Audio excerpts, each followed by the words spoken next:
Hey everyone, I'm Marie, life coach from the Soul Awakening Academy. So I'm going to show you a quick goal setting technique that I train the life coaches in. It's called the Wheel of Life. It's a really well used, well respected coaching tool. And I want to show you how to do it because you can do it yourself when you're setting your goals for 2019. Quite often we recognise that our life quite isn't the way that we want it to be, but we can't actually pinpoint what area of our life just isn't working for us. And when we do the Wheel of Life tool, then it helps you visualize what area is working really well and what area isn't working so well, and what you can actually do to shift the change. And when you visualize it, it gives you that aha moment, gives you that insight to go, okay, now I know exactly what I need to do to improve that area of my life. And quite often you'll find that by improving that particular area of your life, the rest of the pie or the rest of the life domains have a positive impact as well. So what we do is we basically draw a circle, okay? It's literally split into segments. So I've just put a couple of segments here. This is a diagram. I've done 12 segments in this Wheel of Life because I've left it open for you to put your own personal experience in it.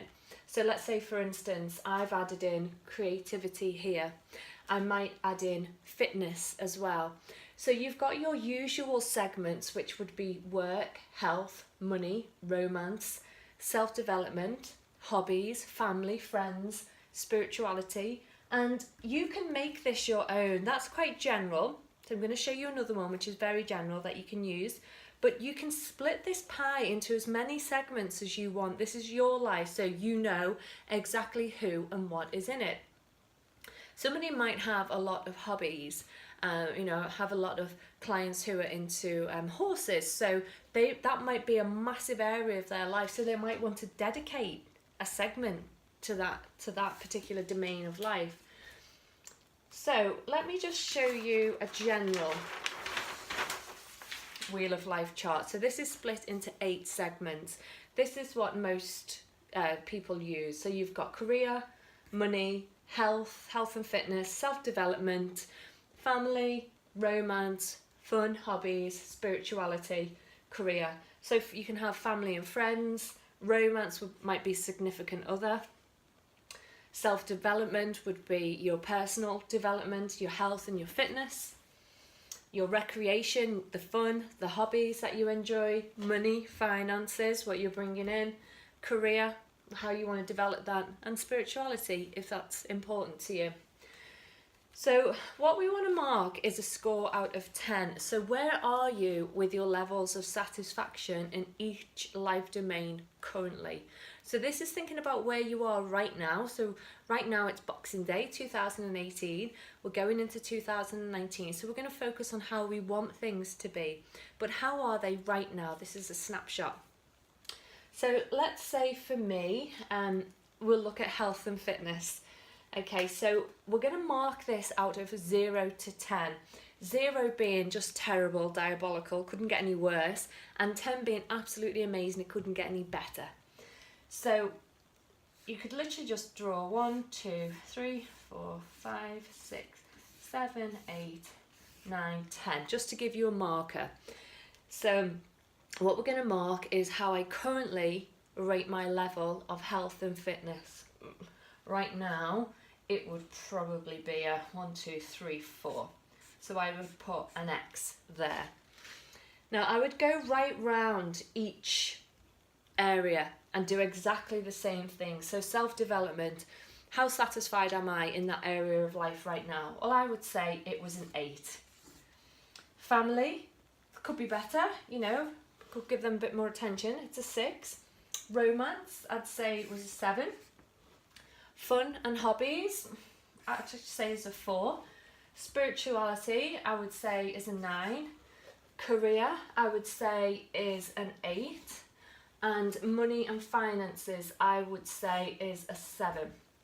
So what you want to do is you want to join up the marks you've made in the Wheel of Life just to see how this represents the wheel that you're using to navigate your way along the road of life, if you like. So how bumpy is your journey with the wheel that you currently have?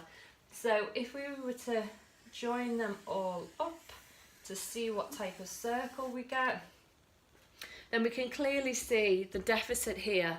The bump in the road, if you like, is the health and fitness area. So you would ask yourself, okay, where do you want that to be realistically? Okay, realistically, I would like that to be at a 6. Okay, so I need to ask myself questions. What would it take for me to get to, say, a 5? And I would think about what I would need to add into either my health regime, my fitness regime, and realistically, what would it take for me to get to a 5?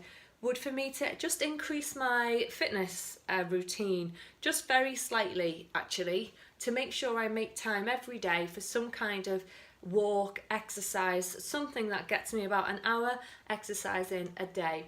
So that's something I can do to start that straight away. So then you want to ask yourself, well, how motivated are you to achieve that? What's your motivation levels? Realistically, and this is what you want to be honest with yourself. Realistically, right now, I'm probably not going to do that. I'm possibly not going to wake up tomorrow and start that routine off. Why? Because it's holiday season. I'm in slow down mode, taking a bit more care of my well-being, and actually I'm starting to feel a little bit under the weather. So I'm going to wake up tomorrow morning and I'm going to assess where I am. And I'm going to give myself permission to decide on the day what's right for me. So this is where a lot of us go wrong, okay? We set a goal and we think we have to be rigid and stick to that goal. We need room for flexibility, because if we're not flexible, we end up becoming our own saboteur. We end up the victim of our own motivation. When we're lacking in motivation, we see it as a failure, rather than you tuning in, asking yourself, how do I feel today? Do I want to do that goal today, or would it be okay to work on it the following day? So this is giving yourself a permission slip to tune in, ask yourself what's good for your well-being. So if you do this for 2019, you might recognise, other areas of your life. So if I increased my level of health and fitness, I might have more motivation and drive to go out and create some more new hobbies for myself. So because the health and fitness will have a positive increase on my level of well-being, so it could increase that area of my life as well. So always tune in and ask yourself, really, how motivated are you? And it might be that you want to be a little bit more realistic. If somebody's a 4 and they say they want to be kind of a 10 isn't really realistic, because you're not actually giving yourself any room to progress any further than 10. So you kind of want to benchmark yourself realistically. So I hope that helps, guys. So it's about digging deep into what's really going to work for you. But the Wheel of Life tool is so easy to use. You can find so much of it on YouTube even, or just Google the Wheel of Life, and you can print out your own little chart. But these are the basics that people have with their life domain split into the 8 segments. But you can make them your own. You can personalise them by all means. So anyway, probably gone on for too long. So I look forward to seeing those who are joining the Spiritual Life Coaching course in January. If you still want to book your place, go to the soulawakeningacademy.co.uk, or you can private message me on Facebook or LinkedIn or Twitter. Take care for now, guys.